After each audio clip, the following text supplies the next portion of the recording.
I'm so glad you asked this question. I think it's imperative that we have this open dialogue with each other. And thank you so much for complimenting our state. Missouri is a beautiful state with the trees and the landscape. I really do love it. I live in Kansas City, so it's a little bit different as we are more in a urban setting, but I've been to the rural areas and I would completely agree that it is gorgeous. Outside of that, let me get into it. You are right. I need to provide sources to back up my stance.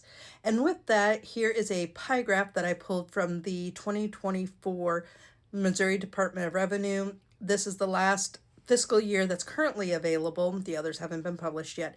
And this gives a breakdown of how our revenue for the state of Missouri works. As you can see, 11% comes from sales tax and another 24% comes from the income tax. And now we are on a sliding scale similar to the IRS, in which ours caps out at 4.7%, with the bottom being zero.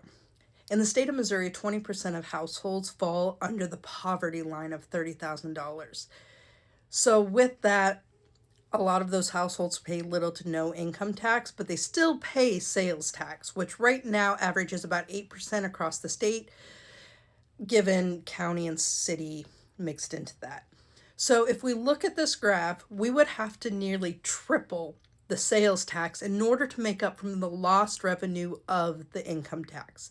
Now, me personally, I grew up in South Dakota. We also didn't have an income tax, but we made up for it in other avenues that allowed for us to get away from the income tax. However, here, we don't have that ability. We don't have those resources.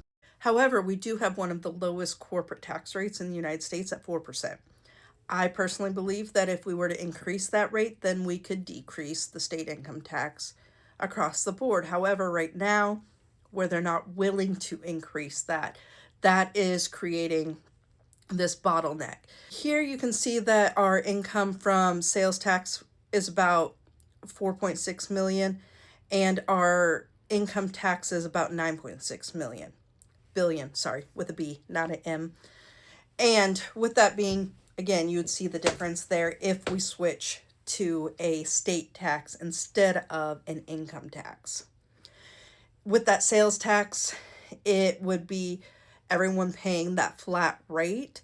So even if you make less, you're still paying the same as somebody makes $100,000 versus $20,000 for the same necessities. So I do not think this is the avenue to go. It would be quite disparaging. And considering we are in a deep red state and we are not rich by any means, there's a lot of areas we can improve in Missouri.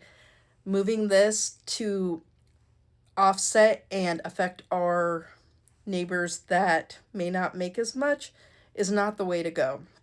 They're also proposing to decrease the minimum wage for minors to $12.50 instead of the $15 an hour that was voted on by Missouri voters, because corporations think it's cost too much.